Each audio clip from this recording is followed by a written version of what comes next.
विश्वं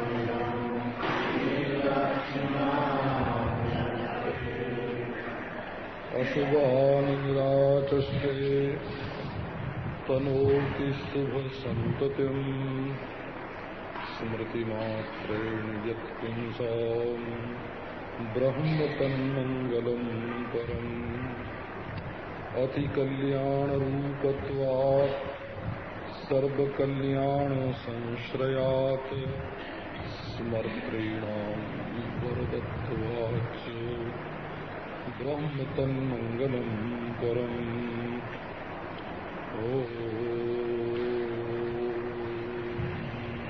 एक सीधी सादी बात कहकर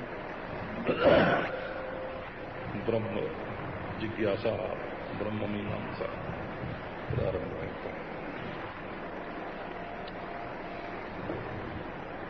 वेदांत में तीन बात जानना जरूरी है। एक तो धर्म जो है, धर्म से मतलब हिंदू मुसलमान हमारा नहीं है, वो इंद्रिय धर्म, मनोधर्म, बुद्धि धर्म,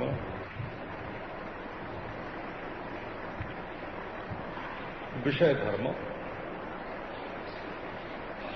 ये परस्पर संकीर्ण नहीं हो, इनका विवेक बना रहे।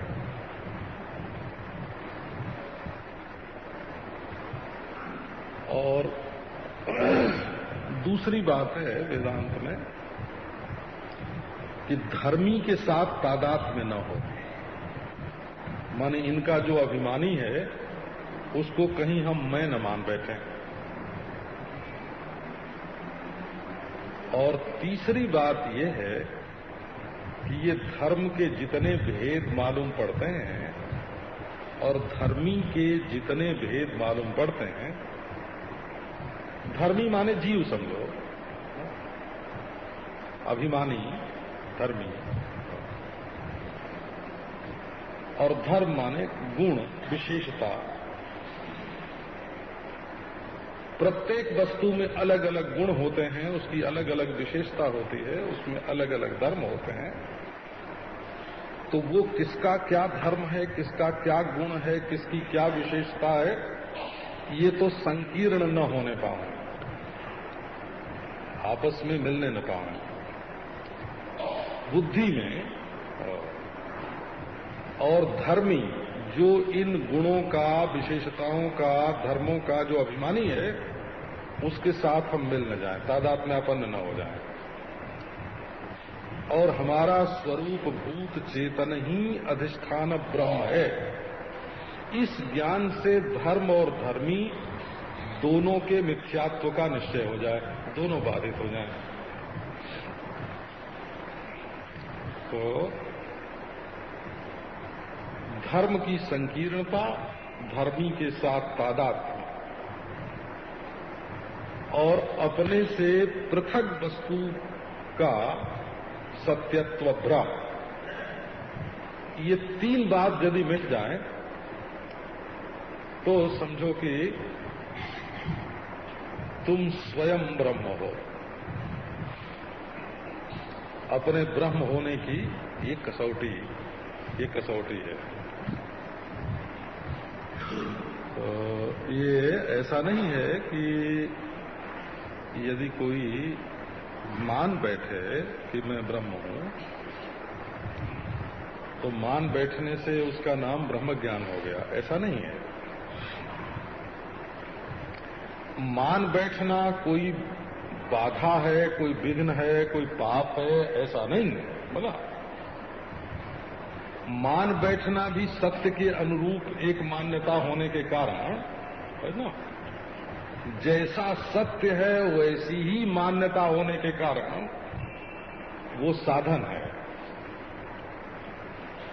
न जानने पर भी अपने को ब्रह्म मानना साधन है, पाप नहीं है।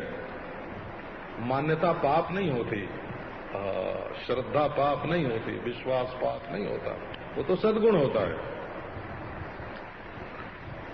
तो अब देखो गुण की बात क्या है। जैसे आपको एक प्रकार का भोजन बहुत मीठा लगता है, तो वो मिठास जो है, वो जो भोजन में प्रियता है, वो उस भोग्य पदार्थ का गुण है कि आपकी जिह्वा का गुण है, कि आपके मन में जो अभ्यासजन्य प्रियता है उसके कारण प्रतीत होता है। तो देखो पदार्थ तो वही है, जो चीज आपको बहुत प्यारी लगती है वो दूसरे को प्यारी नहीं लगती। तो हमने कई लोगों के घर में भोजन किया है, तो हमको 25 बरस पहले की बात याद है। एक सज्जन के घर हम भोजन कर रहे थे, तो उन्होंने कहा कि प्याज के बिना आपको भोजन अच्छा कैसे लगता है, कैसे खाते हैं? बोले भाई जन्म से हम खाते आए हैं, है ना। तो ये नहीं, हम धर्म का विवेक नहीं करते हैं, प्रियता का विवेक करते हैं। तो प्रियता का जो गुण है, वो जो स्वाद आता है, वो स्वाद क्या प्याज में है? तो हमारे तो ऐसे लोग हैं कि जो उसको देख के ही ग्लानि हो जाए, है ना, उसकी गंध से ही ग्लानि हो जाए और मुंह में चली जाए तो कै कर दे, ऐसे हमारे आदमी हैं बोला। तो प्रियता वो कहाँ है? वो जो प्यारी प्यारी मिठास लगती है वो कहाँ है? अच्छा बोले प्याज में नहीं है तो जीभ में है, हैं?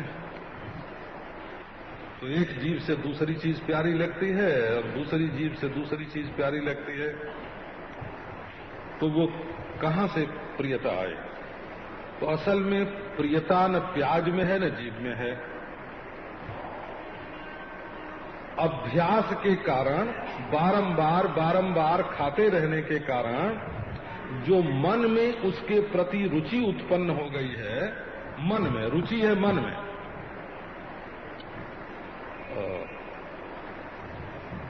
तो रुचि प्याज में नहीं है, जीभ में नहीं है, मन में है।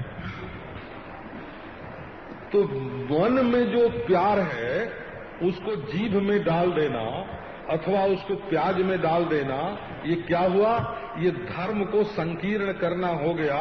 ठीक ठीक विवेक नहीं हुआ तुमको कि वो प्रियता कहाँ है।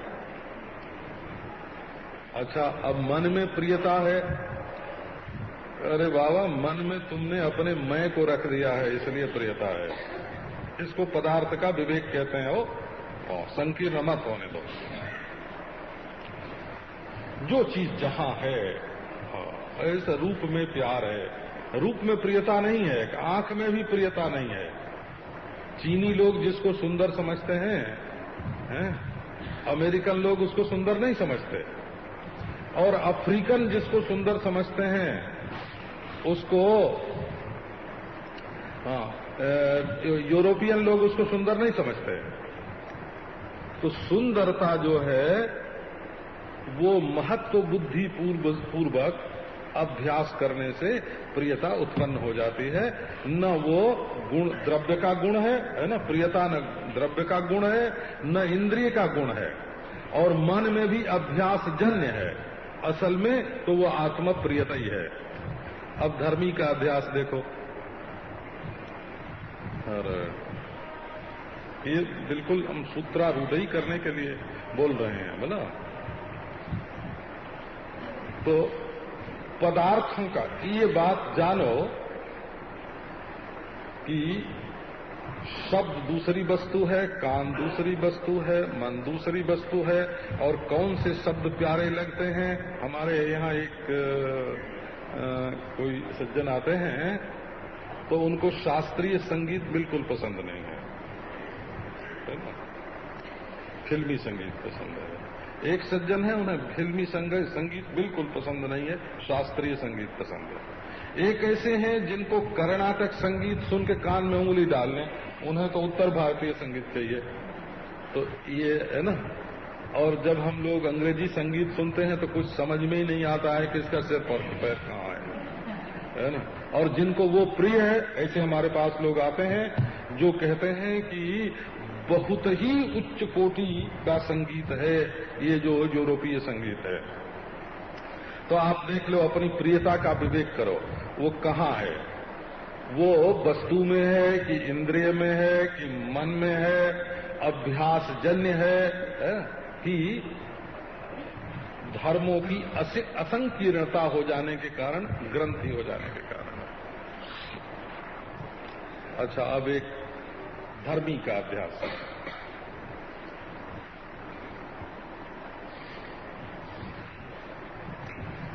तो कोई अपने को धनी मान के बैठा है। हम अपने उत्तर प्रदेश की बात थोड़ी सुनाते हैं।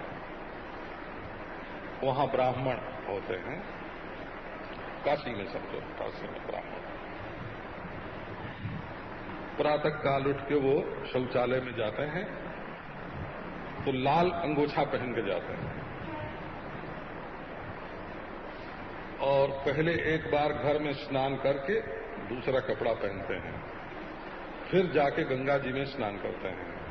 वो शौचालय वाले कपड़े से गंगा में स्नान नहीं करते हैं, है ना, उसको घर में ही छोड़ देते हैं, क्योंकि साथ में अपना पूरा कपड़ा गंगा स्नान के लिए ले जाना होता है, लोटा ले जाना होता है, फूल माला ले जानी होती है। तो वो शौचालय के कपड़े से कैसे ले जाएं? तो वो लाल अंगोछा पहन के शौचालय में गए, स्नान कर लिया, दूसरा कपड़ा पहन लिया, फिर फूल माला लोटा लेके गंगा जी गए, वहां जाके स्नान किया, संध्या वंदन किया। अच्छा, वो समस्त वेद पाठ करते हैं, विश्वनाथ जी को जल चढ़ाते हैं, अग्निहोत्र करते हैं। ऐसे ब्राह्मण हैं जो नित्य अग्निहोत्र करते हैं। अब उनके सामने किसी करोड़पति की चर्चा करो, वो कहेंगे स्वामी जी आप उनका नाम क्यों लेते हो, ऐसे बोलेंगे वो। जिनके पास ईमानदारी का धन नहीं है, जो अपने हक का ही खाते नहीं हैं, जो वैदिक सदाचार का पालन नहीं करते हैं, आप उनका नाम क्यों लेते हैं?